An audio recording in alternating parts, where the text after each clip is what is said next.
السلام علیکم، خوش آمدید، مرحبا۔ میں ہوں صدیقہ، آپ دیکھ رہے ہیں میرا چینل صوت القرآن صفوان۔ کیسے ہیں آپ سب؟ امید ہے کہ خیریت سے ہوں گے۔ سب سے پہلے ہم درود شریف پڑھ لیتے ہیں۔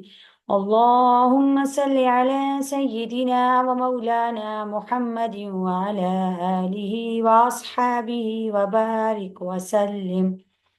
رب يسر ولا تعسر وتمم بالخير وبك نستعين يا فتاح رب شرح لي صدري ويسر لي أمري واحلل عقدة من لساني يفقه قولي رب زدني علما آمین۔ اس سے پہلی آیات میں اہل کتاب کا ذکر تھا۔ اللہ تعالیٰ نے اہل کتاب کو بنی اسرائیل کے لفظ سے خطاب کیا۔ بنی اسرائیل کے لفظ سے خطاب کر کے اللہ تعالیٰ نے اپنی نعمتیں اور احسان یاد دلا کر ایمان اور عمل صالح کی طرف دعوت دی۔ سٹارٹ کرتے ہیں ہم آج کا لیسن۔ اعوذ باللہ من الشیطان الرجیم، بسم اللہ الرحمن الرحیم۔ وَأَقِيمُوا الصَّلَاةَ، اور قائم کرو نماز، وَآتُوا الزَّكَاةَ، اور ادا کرو زکوٰۃ، وَارْكَعُوا، اور رکوع کرو، مع الراکعین، رکوع کرنے والوں کے ساتھ۔ اب اس آیت میں اللہ تعالیٰ نے فرمایا کہ وَأَقِيمُوا الصَّلَاةَ، قائم کرو نماز، وَآتُوا الزَّكَاةَ، اور ادا کرو زکوٰۃ۔ قرآن کریم میں جہاں بھی نماز کا حکم دیا گیا ہے وہاں پہ اقیم الصلاۃ کہا گیا ہے۔ صرف دو جگہ ایسی ہیں جہاں پہ نماز پڑھنے کا کہا گیا ہے، لیکن باقی جگہ اقامت الصلاۃ یعنی قائم کرو نماز کو۔ صلاۃ کے لفظی معنی دعا کی ہیں، اور وہ خاص عبادت ہے جس کو نماز کہا جاتا ہے۔ اقامت کے معنی ہے نماز کو قائم کرنا۔ قائم کرنے کا معنی یہ ہے کہ سیدھا کرنا، ثابت رکھنا، جو لفظی معنی ہے قائم کا۔ جو دیوار یا ستون سیدھا کھڑا ہوتا ہے وہ قائم رہتا ہے، گر جانے کا خطرہ کم ہوتا ہے۔ اس لیے اقامت کے معنی دائم اور قائم کرنے کے بھی آتے ہیں۔ اقامت صلاۃ کے معنی نماز کو اس کے وقت میں پابندی کے ساتھ اس کے پورے آداب اور شرائط کی رعایت رکھ کے ادا کرنا۔ خالی نماز پڑھ لینے کا نام اقامت صلاۃ نہیں ہے، اور نماز کے جتنے بھی فضائل اور برکات ہیں وہ صرف نماز پڑھنے سے نہیں حاصل ہوں گے بلکہ نماز کو قائم کرنے سے حاصل ہوں گے۔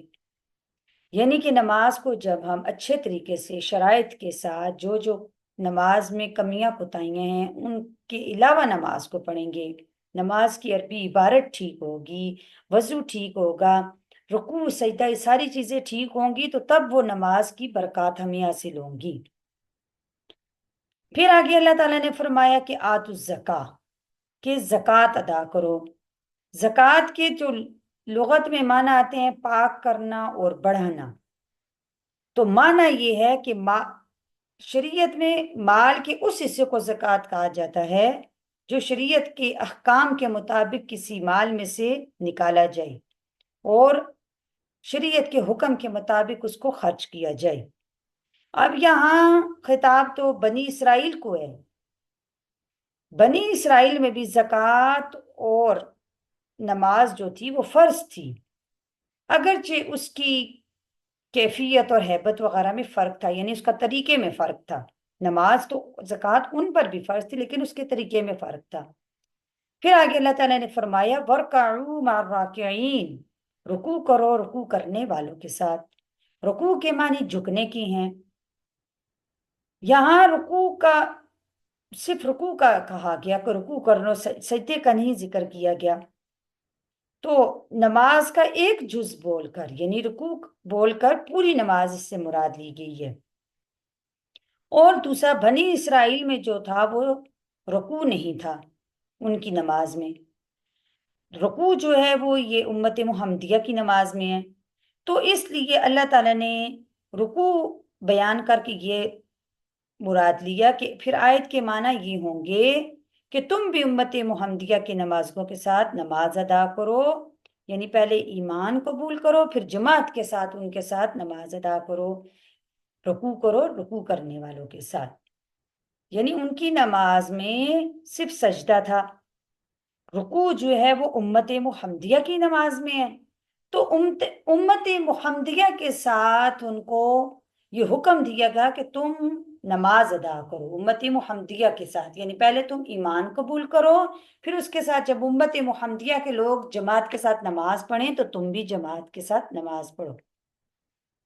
اَتَأْمُرُونَ النَّاسَ بِالْبِرِّ، کیا تم حکم کرتے ہو لوگوں کو نیکی کا، وَتَنْسَوْنَ أَنفُسَكُمْ، اور بھول جاتے ہو اپنے آپ کو، وَأَنْتُمْ تَتْلُونَ الْكِتَابَ، حالانکہ تم پڑھتے ہو کتاب کو، أَفَلَا تَعْقِلُونَ، تم کیوں نہیں عقل رکھتے۔ اب اس میں اللہ تعالیٰ نے یہ فرمایا کہ أَتَأْمُرُونَ النَّاسَ، کیا تم حکم کرتے ہو لوگوں کو نیکی کا، وَتَنْسَوْنَ، اور بھول جاتے ہو اپنے آپ کو۔ اگرچہ اس آیت میں خطاب علماء بنی اسرائیل کے جو علماء تھے ان کو ہے کہ ان کو اللہ تعالیٰ ملامت کر رہے ہیں کہ وہ اپنے دوستوں رشتہ داروں کو یہ تلقین کرتے تھے کہ تم محمد صلی اللہ علیہ وسلم کی پیروی کرو اور دین اسلام پر قائم رہو، مگر خود جو ہے وہ نفسانی خواہش سے اتنے مغلوب تھے کہ اسلام کو قبول کرنے کے لیے تیار نہیں تھے۔ اگرچہ یہاں خطاب تو بنی اسرائیل کے علماء کو ہے، لیکن منع کے اعتبار سے یہ ہر اس شخص کی مذمت کی گئی ہے جو دوسروں کو تو نیکی کا حکم دیتا ہے مگر خود عمل نہ کرے، دوسروں کو اللہ تعالیٰ سے ڈرائے مگر خود نہ ڈرے۔ تو اب یہ مطلب نہیں ہے اس آیت کا کہ بے عمل آدمی کو نصیحت کرنا جائز نہیں، مطلب یہ ہے کہ جو نصیحت کرنے والا ہے اس کو بے عمل نہیں ہونا چاہیے، اس کو پہلے خود عمل کرنا چاہیے پھر دوسروں کو اس کو نصیحت کرنی چاہیے، لیکن اب اس کا یہ مطلب نہیں ہے کہ جو بے عمل ہے تو وہ خود بھی جو ہے وہ نصیحت دوسروں کو نہ کرے۔ پھر اللہ تعالیٰ نے فرمایا وَأَنْتُمْ تَتْلُونَ الْكِتَابَ، یعنی کہ تم تلاوت کرتے رہتی ہو کتاب کی، یعنی تورات کی، جس میں جگہ جگہ ایسے عالم بے عمل کی مذمت کی گئی ہے کہ جو دوسروں کو تو نیکی کا حکم کرے خود جو ہے وہ اس کام کی طرف نہ آئے، تو تم باقیوں کو تو یہ بات بولتے ہو کہ تم نبی صلی اللہ علیہ وسلم پر ایمان لاؤ، لیکن خود تم ایمان نہیں لاتے اور تم عقل حاصل نہیں کرتے ہو۔ وَاسْتَعِینُوا بِالصَّبْرِ وَالصَّلَاةِ، وَاسْتَعِینُوا، اور مدد طلب کرو، بالصبر، صبر کے ساتھ، والصلاة، اور نماز سے، وَإِنَّهَا لَكَبِيرَةٌ، بے شک یہ نماز بھاری ہے، إِلَّا عَلَى الْخَاشِعِينَ، مگر یہ ڈرنے والے لوگوں پر بھاری نہیں، خشوع، جن کے اندر خشوع ہے، خاشعین جو ہیں ان کے لیے یہ نماز بھاری نہیں۔ اب اللہ تعالیٰ نے فرمایا کہ وَاسْتَعِینُوا، مدد طلب کرو نماز، صبر اور نماز سے۔ حب مال اور حب جاہ، یہ دونوں دل کی ایسی بیماریاں ہیں جس کے باعث انسان کی دنیاوی زندگی اور آخری زندگی دونوں تباہ ہو جاتی ہیں۔ مال کی محبت سے کنجوسی، بخل پیدا ہوتا ہے، خود غرضی پیدا ہوتی ہے، ایسے شخص کو جتنا بھی مال مل جائے تو اس کو مزید اور مال کو کمانے کی دھن سوار رہتی ہے، یعنی کہ مال سے جو لوگ محبت کرتے ہیں۔ اور حب جاہ کہتے ہیں اس کے نتیجے میں انسان کے اندر تکبر آتا ہے، خود غرضی آتی ہے،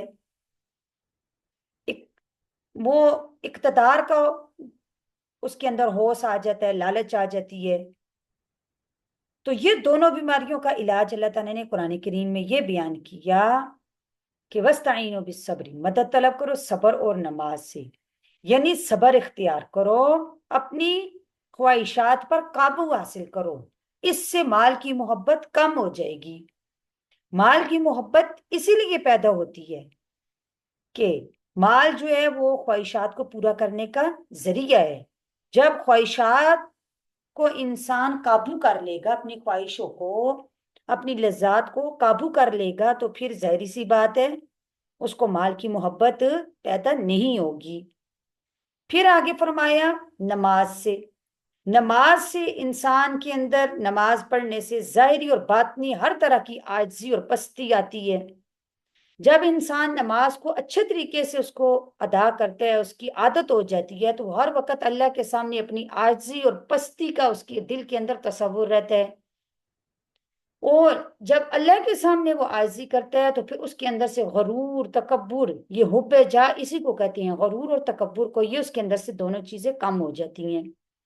پھر آگے اللہ تعالیٰ نے فرمایا ہے وَإِنَّا لَكَبِيرَةٌ إِلَّا عَلَى الْخَاشِعِينَ، یہ چیز باری ہے مگر جو خشوع کرنے والے ہیں، جو ڈرنے والے ہیں، ان کے پر یہ باری نہیں۔ خشوع سے یہاں مراد دل کا سکون ہے، انکساری ہے، عاجزی ہے، دل کا سکون اور عاجزی ہے، جو اللہ کی عظمت اور اس کے سامنے اپنی حقارت کے علم سے پیدا ہوتی ہے۔ یعنی جب انسان اللہ کی عظمت اس کے دل میں آ جاتی ہے، وہ اپنے آپ کو حقیر سمجھنے لگ جاتا ہے۔ جب اس کے اندر عاجزی آ جاتی ہے تو اس کے اندر دلی سکون آ جاتا ہے، اور خاشعین سے یہاں یہی دلی سکون مراد ہے۔ الذین یظنون، الذین وہ لوگ، یظنون جن کو یہ خیال ہے، انہم ملاقو ربہم کہ انہوں نے ملنا ہے اپنے رب سے، وَأَنَّهُمْ إِلَيْهِ رَاجِعُونَ اور وہ اپنے رب کی طرف لوٹنے والے ہیں، واپس جانے والے ہیں۔ مطلب اس کا یہ ہے کہ خشوع اور عاجزی ان لوگوں کے اندر آتی ہے، خاشعین سے یعنی وہ لوگ مراد ہیں جو یہ خیال رکھتے ہیں، یظنون ان کا یہ خیال ہے، انہم ملاقو کہ ملنے والے ہیں اپنے رب سے، اور اس بات کا بھی خیال رکھتے ہیں کہ وہ اپنے رب کی طرف واپس جانے والے ہیں، یعنی اس وقت کا حساب و کتاب دینا ہوگا۔ ان دونوں خیالوں سے رغبت بھی پیدا ہوگی، خوف بھی پیدا ہوگا، اور یہی دو چیزیں ہر عمل کی روح ہوتی ہیں۔ یعنی کہ جب انسان کے اندر خوف آ جاتا ہے، جب انسان کے اندر یہ بات آ جاتی ہے کہ ہم نے اللہ کے سامنے جواب دہی کرنی ہے، تو پھر جون سا وہ عمل کرتے ہیں، ہر عمل کی یہ دونوں چیزیں روح ہو جاتی ہیں۔ امید ہے کہ آج کا لیسن آپ کو سمجھ آ چکا ہوگا۔ اللہ تعالیٰ سے دعا ہے کہ اللہ تعالیٰ ہمیں قرآن کو سمجھنے، اس پر عمل کرنے کی توفیق عطا فرمائے۔ اللہ تعالیٰ آپ کو ایمان کی بہترین حالت میں صحت اور عافیت کے ساتھ ہمیشہ خوش رکھے، اپنا بہت سا خیال رکھے گا۔ اپنی سسٹر کو اجازت دیجیے، نیکسٹ ویڈیو تک کے لیے اللہ حافظ، فی امان اللہ۔